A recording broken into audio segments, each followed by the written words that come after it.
வள்ளிக்கிழங்கு போளி. அதுக்கு தேவையானது என்னென்னு பார்த்தோன்னா அதை எப்படி பண்ணுறதுன்னு பார்க்கலாம். சர்க்கரை வள்ளி போளி செய்ய தேவையான பொருட்கள்: சர்க்கரை வள்ளிக்கிழங்கு 1 வேக வைத்து துருவி கொள்ளவும், கடலை பருப்பு அரை கப் வேக வைத்து வடித்து கொள்ளவும், மைதா மாவு 1 கப், வெல்லம் குவித்து அளந்தது அரை கப், தேங்காய் துருவல் 1/4 கப், மஞ்சள் தூள் 1/4 டீஸ்பூன், ஏலக்காய் தூள் அரை டீஸ்பூன், நெய் சிறிதளவு, எண்ணெய் தேவையான அளவு. இப்போ இந்த வள்ளிக்கிழங்கு போளிக்கு தேவையான பொருள்லாம் பார்த்தோம் இல்லையா? இதில் வள்ளிக்கிழங்கு வந்து என்ன சைஸ், அதாவது இந்த ஒரு கப்பு கடலைப்பருப்புக்கு நம்ம ஒரு கிழங்குன்னு நான் சொல்லியிருந்தேன். அந்த கிழங்குன்னா நார்மல் செய்கிறக்குறைய ஒரு 150 கிராம் இருக்கும், இல்லை ரொம்ப போணுச்சுன்னா கூட 200 கிராமுக்குள்ளே தான். ஸோ அந்த சைஸ் எடுத்துக்கிட்டிங்கன்னா உங்களுக்கு கரெக்டாக இருக்கும். அதை வேக வச்சு எடுத்துகிட்டு நல்லா துருவி வச்சுக்கணும். அது மாதிரி துருவி வச்சுருக்கேன் பாருங்கள். இப்போ இதை நம்ம பிசைஞ்சிக்கலாம், அல்லது இப்போ நம்ம பண்ண போகிற மாதிரி கடலைப்பருப்போடு சேர்த்து அரைச்சிக்கலாம். கடலைப்பருப்பை ஒரு அரை மணி நேரமோ 1 மணி நேரமோ ஊற போட்டுருங்க. ஊற போட்டுட்டு நீங்கள் இப்போ எவ்வளோ எந்த கப்பால் அளக்குறீங்களோ அந்த கப்பால் ஒரு 2-2.5 கப் தண்ணி அதை வச்சு மீடியம் ஃப்ளேமில் ஒரு 4 விசில் விட்டு இறக்கிடுங்க. அதுக்கப்புறம் ஒரு 5 நிமிஷம் கழித்து அந்த ப்ரெஷர் அடங்கணும்னு திறந்து வடிகட்டி அந்த தண்ணியை தனியாக எடுத்துகிட்டு கடலைப்பருப்பை மட்டும் எடுத்துருங்க. இப்போ நம்ம அப்படி தான் எடுத்து வச்சுருக்கோம், ஏன்னா இதுக்கு தண்ணி தேவை கிடையாது. அதனால் அந்த கடலைப்பருப்பை குத்து பருப்பாக வேக வைப்பாங்கன்னு சொல்லணும், அந்த மாதிரி நான் வேக வச்சு எடுத்து வச்சுருக்கேன். இப்போ இதை அரைக்கும் போது இந்த வள்ளிக்கிழங்கையும் சேர்த்து நம்ம போட்டு நல்லா நைஸாக அரைச்சி எடுத்துருவோம். சின்னதாக ஒரு டிப்பு சொல்லலாம். தண்ணியை வடிகட்டி எடுத்துகிட்டு அந்த தண்ணியை வேஸ்ட் பண்ணிடாமல் அதில் கொஞ்சம் தக்காளி, கருவேப்பிலை, கொத்தமல்லி, கொஞ்சமாக புளித்தண்ணி அதையும் ஊற்றி, தக்காளி கொஞ்சம் நிறைய போட்டுங்க, எல்லாம் சேர்த்து ஒன்றா கரைச்சிக்கோங்க. கடுகு வெந்தயம் தாளிச்சிட்டு சின்ன வெங்காயம் இருந்தால் ஒரு 4-5 சின்ன வெங்காயம், அல்லது பெரிய வெங்காயம் ஒரு அரை வெங்காயம், அதுவும் பூண்டும் ஒன்றா நல்லா நசுக்கி வச்சுக்கோங்க. இந்த தாளித்ததுக்கப்புறமா அதோட கூட இதையும் சேர்த்து நல்லா வதக்கிட்டு இந்த தண்ணியை தூக்கி ஊற்றி பொங்கி வரும்பொழுது மிளகு சீரகத்தூள், ரசப்பொடி வச்சுருப்போம் இல்லையா, அந்த மிளகு சீரகத்தூள் அதில் போட்டு அப்படியே இறக்கி வச்சுட்டிங்கன்னா அந்த ரசம் வந்து ரொம்ப ஃப்ளேவர்ஃபுல்லாக ரொம்ப டேஸ்டியாக இருக்கும். இந்த கடலைப்பருப்பு தண்ணி வந்து அந்த ரசம் அவ்வளோ நல்லாயிருக்கும். ஸோ அது ஒரு சின்ன டிப்பு, ட்ரை பண்ணி பாருங்கள். இப்போ இதை ரெண்டுத்தையும் அரைச்சிட்டு வந்துட்டு அதுக்கப்புறம் என்ன பண்ணுறதுன்னு பார்க்கலாம். இப்போ இந்த கடலைப்பருப்பு வேக வச்சு தண்ணியை நல்லா இருத்து வச்சுருந்தோம் இல்லையா, அதையும் வேக வச்சு துருவி வச்சுருந்த சர்க்கரை கிழங்கையும் ஒன்றா சேர்த்து நான் அரைச்சி வச்சுருக்கேன். தண்ணியே சேர்க்காமல் இதை நம்ம அரைக்கணும். தண்ணி சேர்க்கறதுனால தப்பு இல்லை, ஆனால் தண்ணி சேர்த்திங்கன்னா நேரம் ஆகும் கிளறதுக்கு. அதனால தான் அதை கெட்டியாக நம்ம அரைச்சி வச்சுக்கணும். இப்போ இதை எடுத்து வச்சுடுவோம். இந்த பக்கம் பார்த்திங்கன்னா ஒரு பாத்திரம் வச்சுருக்கேன். இதில் முதல்ல மாவை பிசைஞ்சு ரெடியாக வச்சுடுவோம். மாவு ஊறிட்டுருக்க நேரம் நம்ம பூரணத்தை கிளறிடலாம். ஸோ இந்த மாவை இதில் போட்டுட்டு 1 கப் மைதா மாவு, அதோட கொஞ்சமாக மஞ்சள் தூள். மைதா மாவு எப்போவுமே இந்த போளிக்கெல்லாம் பிசைஞ்சு எண்ணெயில் ஊற வச்சுருப்பாங்க, பார்த்துருப்பீங்க. நான் அப்படி பண்ணுறதில்ல. எண்ணெய் இதில் கொஞ்சம் சேர்த்து பிசைஞ்சிட்டு நம்ம போளி போடும்போது போளி ரொம்ப சாஃப்டாக ரொம்ப நல்லா வரும். ஊற வைக்கணுங்கிறது கூட அவசியம், ரொம்ப நேரம் ஊற வைக்கணுங்கிறது கூட அவசியம் இல்லை. இப்போ இதில் 3 டீஸ்பூன் போதும். இது இந்த மேல் மாவுக்கு சில பேர் கொஞ்சம் ஒரு சிட்டிக்கை உப்பு போட்டுக்கிறவங்க உண்டு, அது நம்மளோட விருப்பம். இதை நல்லா பிசைஞ்சிடணும்.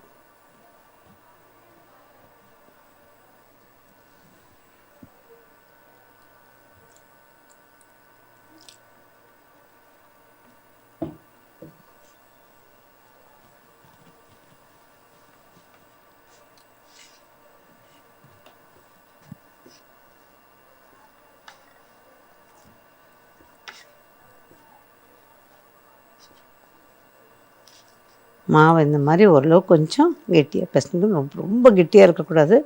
கொஞ்சம் மாவு தளதளப்போடு இருந்துச்சுன்னா அந்த போளி இன்னும் சாஃப்டாக நல்லா வரும்.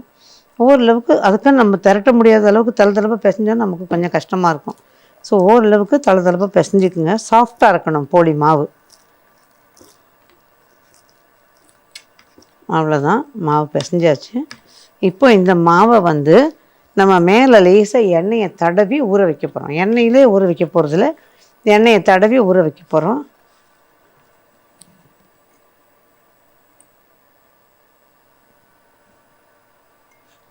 அவ்வளோதான். இது காயாமல் இருக்கிறதுக்காக லேசாக எண்ணெயை தடவி வச்சுருக்கேன். அவ்வளோதான்.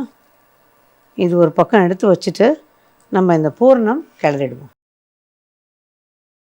இப்போ மாவு பிசைஞ்சு எடுத்து வச்சிட்டோம் இல்லையா, அடுத்து ஒரு பாத்திரம் போட்டிருக்கேன்.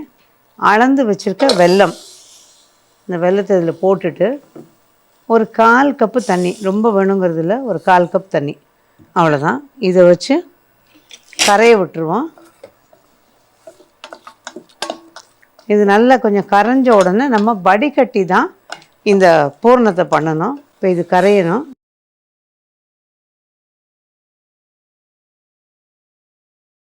இப்போ இதை நல்லா கொதிச்சாச்சு. வெல்லம் கட்டியாக இருந்ததெல்லாம் கரைஞ்சிருச்சு. இப்போ ஒரு பாத்திரம் போட்டிருக்கேன். அந்த பாத்திரத்தில் நம்ம அரைச்சி வச்ச விழுது, சக்கரவள்ளி கிழங்கும் கடலைப்பருப்பும், இதை இதில் சேர்த்துடலாம். அதோட தேங்காய் துருவல் அதையும் சேர்த்துடலாம்.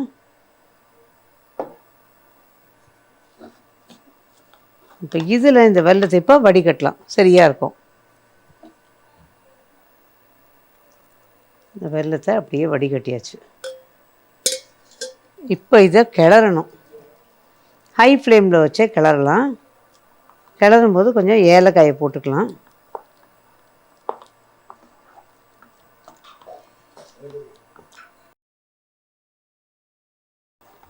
இப்போ இதில் கொஞ்சம் ஏலக்காய் தூள், அதோட 1 டீஸ்பூன் நெய், அவ்வளோதான், போதும். இப்போ இது நல்லா ஓரளவு கிளறிட்டோன்னா சேர்ந்த மாதிரி வந்துடும். நான் இப்போ ஹை ஃப்ளேமில் தான் வச்சு கிளறேன்.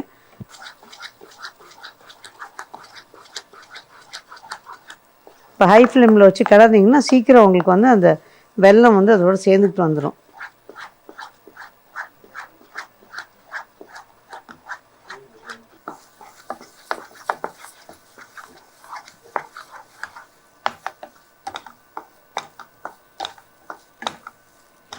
இப்போ இது சேர்ந்துட்டு வந்தாச்சு பாருங்கள். இந்த அளவுக்கு இருந்தால் போதும். ஏன்னா ஆற ஆற வெல்லத்தோட தன்மை இறுகி கொடுத்து வரும். அப்போ நம்ம உருண்டை பிடிக்க சௌரியமாக இருக்கும். இப்போ இது கரெக்டாக இருக்கும் உங்களுக்கு. இந்த பூர்ணம் பண்ணி நீங்கள் ஃப்ரிட்ஜில் வச்சுக்கிட்டிங்கன்னா ஒரு வாரம் வரைக்கும் நல்லாயிருக்கும். ஆனால் ஃப்ரிட்ஜை விட்டு அடிக்கடி எடுத்து வெளில வச்சு அந்த மாதிரி பண்ணக்கூடாது. ஃப்ரிட்ஜிலேருந்து எடுத்து நம்ம யூஸ் பண்ணுறோன்னா கொஞ்சமாக ஸ்கூப் பண்ணி எடுத்துக்கிட்டு யூஸ் பண்ணிவிட்டு அதை மீதி இருக்கிறது அப்படியே ஃப்ரிட்ஜில் இருக்கணும். இதை வந்து நம்ம வெறும் போலி மட்டும் இல்லைங்க, பூர்ணமாக நம்ம வந்து வச்சுக்கிட்டு சுய்யம் பண்ணலாம். இனிப்பு சீயம்னு சொல்கிறாங்கல்ல, சுழியன்னு சொல்லுவாங்க சில பேர். எதுவாக இருந்தாலும் அந்த இனிப்பு சீயம் பண்ணுறதுக்கும் இது நல்லாயிருக்கும். அப்புறம் இதை கொஞ்சமாக கரைச்சிட்டு தேங்காய் பால் விட்டு அதை அப்படியே பாயசமாக பண்ணிடலாம். ஸோ எல்லா விதமும் இதை யூஸ் பண்ணிக்கலாம். இப்போ இதை அடுப்பு ஆஃப் பண்ணிடுறேன். ரெடியாக இருக்குது. கொஞ்சம் ஆற வச்சு நம்ம உருண்டைகள் உருட்டிக்கலாம். இப்போ இதை ஆற வச்சு வச்சுருந்தேன் இல்லையா, இதை அப்படியே உருட்டிக்கலாம்.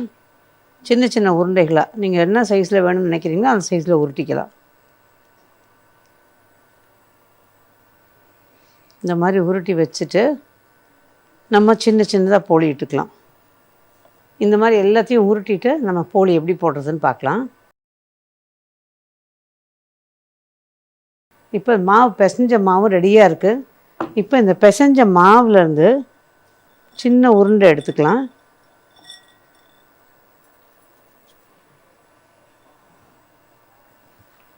சின்னதாக திரட்டிக்கலாம்.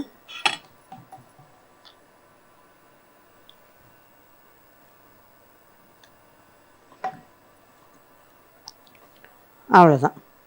இந்த மாதிரி எல்லா உருண்டைகளையும் திரட்டி வச்சிடணும். திரட்டி வச்சுட்டு நம்ம இதை இப்படி இழுத்து மூடிடணும். அவ்வளோதான். இந்த எல்லாம் ஒன்றா கிட்ட கொண்டு வந்து இந்த பார்த்திங்கன்னா தெரியும், இந்த மாவை கிள்னாலும் சரி அதோடையே சேர்த்து விட்டாலும் சரி, எப்படி வேணால் பண்ணிக்கலாம். அவ்வளோதான். இந்த மாதிரி எல்லாத்தையும் பண்ணி வச்சிடணும். இப்போ இது ரெடியாக திரட்டி வச்சாச்சு. இப்போ இதுலேருந்து ஒரு உருண்டை எடுத்து இந்த மாவில் நனைச்சிக்கிட்டு நம்ம திரட்டணும்.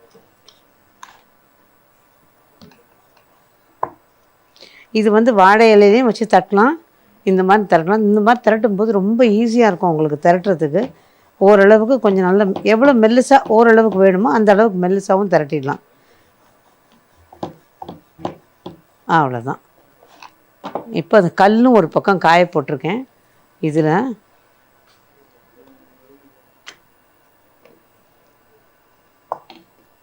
இப்போ இது மேலே நம்ம வந்து எண்ணெய் நெய் ரெண்டும் கலந்த ஒரு கலவை தான் நான் ஊற்ற போகிறேன். எண்ணெய் மட்டும் ஊற்ற போகிறதில்ல, அதில் நெய் மட்டும் ஊற்ற போகிறதில்ல. நெய் மட்டும் ஊற்றும்போது ஆரம்பிச்சுன்னா உங்களுக்கு அப்படியே படிஞ்சு நிற்கும். அதாவது படிஞ்சு நிற்கும்னா ஸ்டிஃபாக இருக்கும், அப்படியே இதுவாக போயிடும். ஆனால் அதே நீங்கள் எண்ணெய் ஊற்றும்போது அந்த தளதளப்பு ஓரளவுக்கு இருந்துக்கிட்டே இருக்கும். அதனால் எண்ணெயும் நெய்யும் கலந்து ஊற்றிக்கங்க. சரிசமமாகவோ அல்லது நெய் அதிகமாக எண்ணெய் கம்மியாக அந்த மாதிரியும் நீங்கள் ஊற்றிக்கலாம்.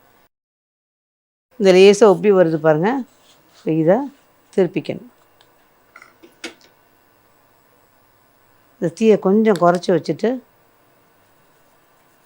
எண்ணெய் நெய் கலவையில் கொஞ்சமாக தடவிக்குங்க.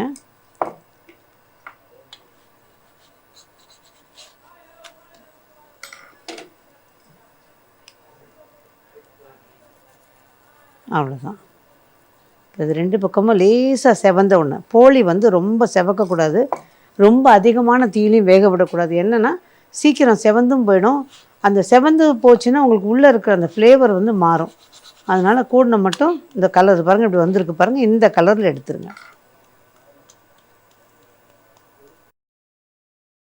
இப்போ இதை எடுத்துடலாம். அவ்வளோதான். அடுத்ததை போடணும். தீயை குறைச்சி வச்சுருக்கேன். இன்னொன்று, போலியெல்லாம் வந்து நீங்கள் நிறைய சுடுறீங்கன்னு வச்சுக்கோங்க, அடுத்தடுத்து மேலே மேலே அடுக்கக்கூடாது, அந்த சூட்டுக்கு ஒட்டிக்கும். அதனால் தள்ளி தள்ளி வச்சுருங்க. இந்த போலியை போட்டு அடுத்த போலி எடுத்து வைக்கிற போது தள்ளி வைங்க. மூணாவது போலியை போடுற போது ரெண்டாவது போலி ஆறி இருக்கும், அதை தூக்கி ஒன்றாவது மேலே அடுக்கலாம். அந்த மாதிரி அடுக்கணுமே தவிர அடுத்தடுத்து அடுக்கக்கூடாது.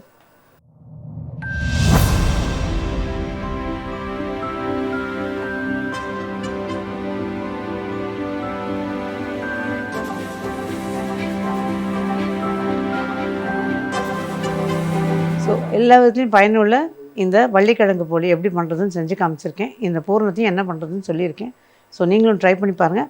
ஒன்றே உதாரணத்துக்கு நான் வந்து இப்போ பார்த்தீங்கன்னா தெரியும், இந்த போலியை இப்படி பிச்சு அப்படியே சாஃப்டாக பிக்க வரும். அவ்வளோ சாஃப்டாக நல்லாயிருக்கும். மாவு இந்த மாதிரி எந்த போலிக்கும் இந்த மாதிரி மாவு பிசைஞ்சிட்டு பண்ணிங்கன்னா ரொம்ப நல்லா வரும். ஸோ ட்ரை பண்ணி பாருங்கள். செஞ்சு பார்த்துட்டு உங்களோட வேல்யூபிள் கமெண்ட்ஸை கொடுங்க. மீண்டும் சந்திப்போம். நன்றி, வணக்கம்.